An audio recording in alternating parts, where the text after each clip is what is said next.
Welcome, fellow poker enthusiasts. Today we're diving into the art of decision-making, the true heart of tournament poker. Every hand is a choice, and your ability to make smart, disciplined decisions is what separates champions from the rest. Poker isn't about luck, it's about building a process that minimizes your mistakes and exploits those of your opponents.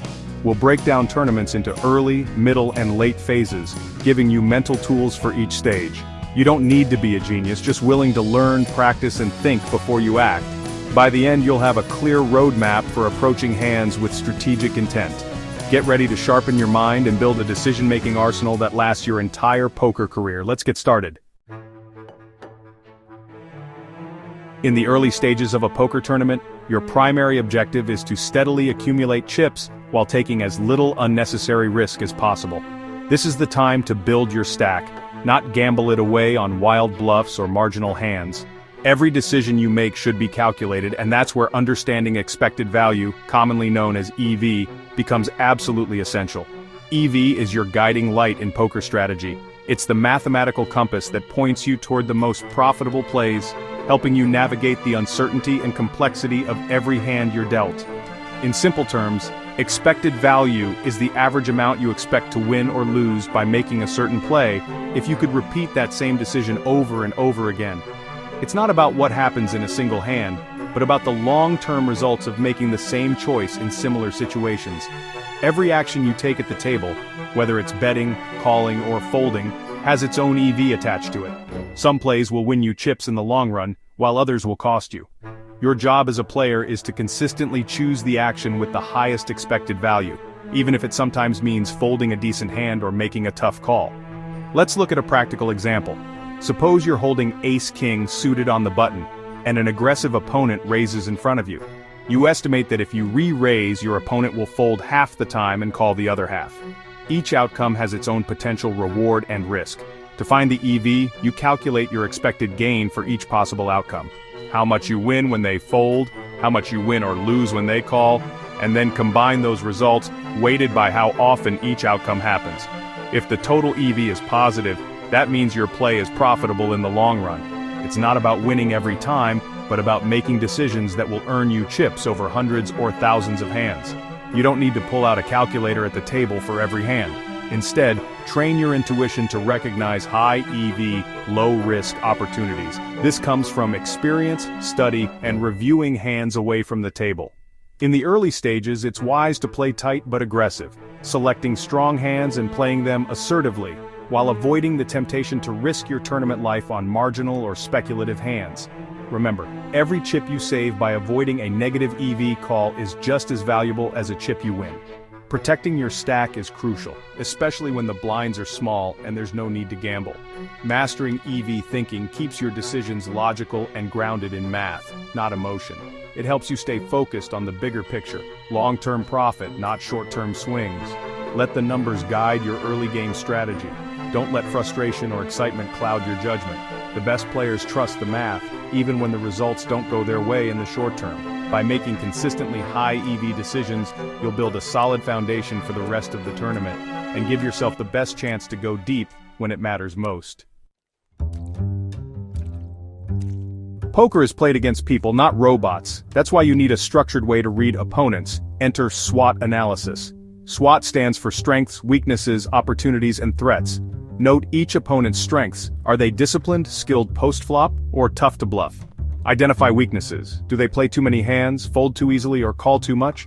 Exploit weaknesses. Value bet against loose passive players, bluff, fit, or fold types. Spot opportunities like isolating weak players or continuation betting against those who fold too often. Recognize threats, such as aggressive players on your left who can make your life difficult. Adjust your strategy accordingly. Avoid their strengths, attack their weaknesses. SWOT turns passive observation into active exploitation. Use it to build a dynamic, profitable approach from the very first hand. As the tournament moves into its crucial middle stages, the game becomes less about the cards you're dealt, and more about how you interpret the actions of those around you. This is where the art of Bayesian thinking truly shines, helping you update your reads and strategies in real time, just like a seasoned pro. Bayesian thinking is all about starting with an initial assumption or prior about a player's tendencies. Maybe you think someone is tight or aggressive. But as each hand unfolds, you gather new evidence from every bet, check or raise, and you refine your beliefs accordingly. It's a dynamic process, not a static one. For example, if a player you've pegged as tight suddenly makes a bold bluff, that's a signal to update your mental model. They're not as predictable as you thought, they're capable of mixing up their play, and you need to account for that in future hands. Pay close attention to how players adapt as their chip stacks fluctuate. Someone who played conservatively early on might start taking bigger risks when their stack shrinks, or when the blinds increase. These shifts are crucial clues that can help you anticipate their next move. Every single action at the table, whether it's a bet, a call, or a fold, offers fresh information.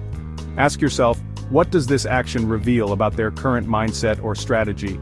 The answer might surprise you, and it should always inform your next decision. The key is to never get stuck in your initial assumptions. Poker is a game of constant change, and the best players are those who continually update their beliefs to stay ahead of the shifting dynamics at the table.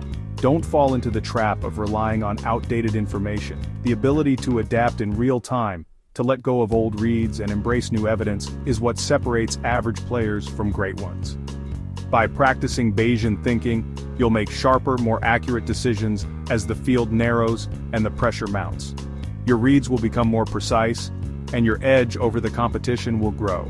Remember, Bayesian thinking isn't just a mathematical concept, it's a mindset that keeps you alert, analytical, and ready to pivot as the game evolves.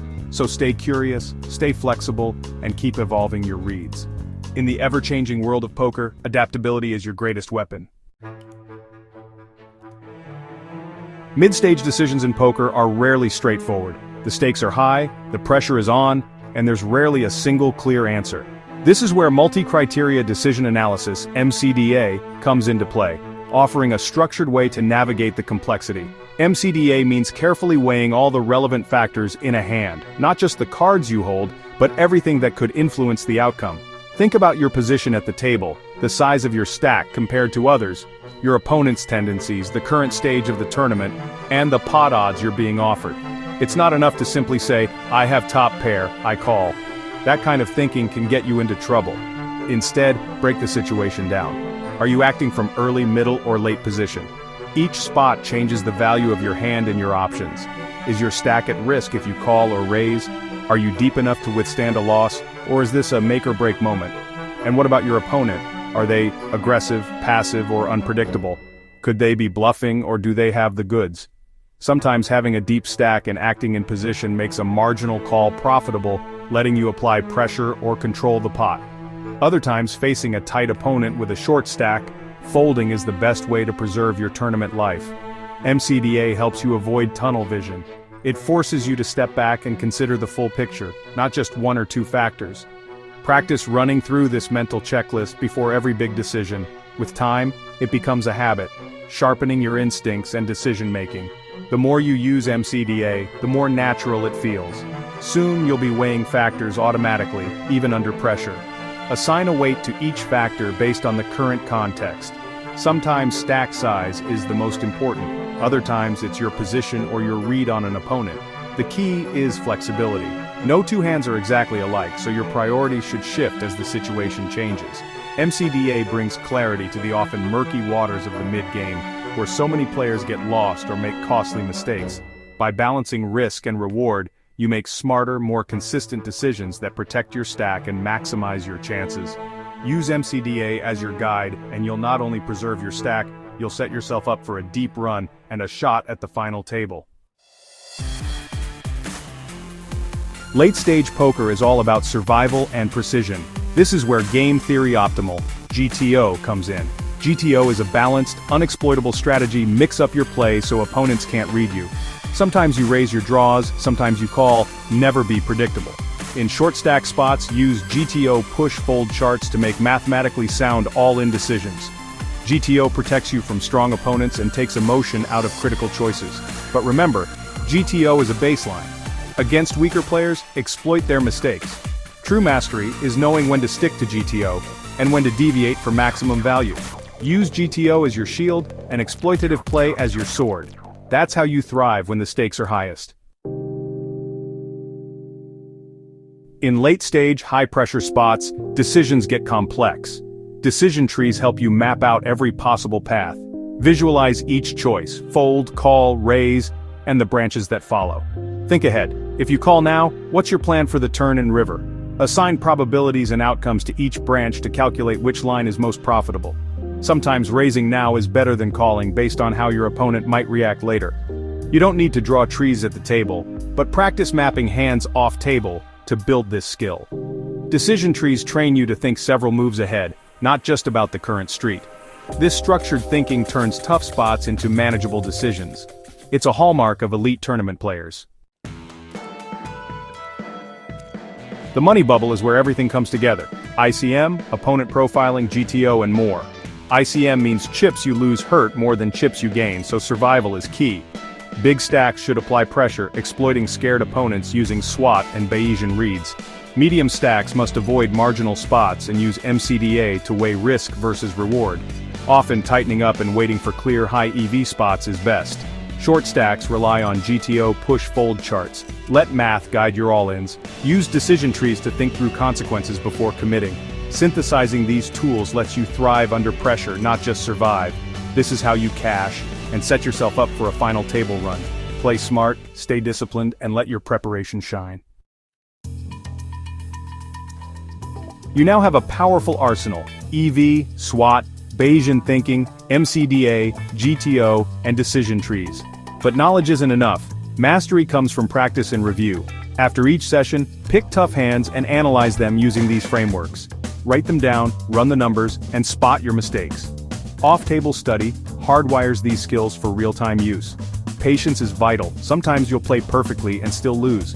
Focus on making the best decisions, not on short-term results. Trust the process. Positive EV choices win in the long run. Stay disciplined, ignore variance, and keep improving. Poker evolves, so should you. Read, watch, discuss, and never stop learning. These tools aren't a checklist, they're a new way of thinking. Integrate them, adapt, and outsmart your opponents for years to come. Now trust your process and play great poker.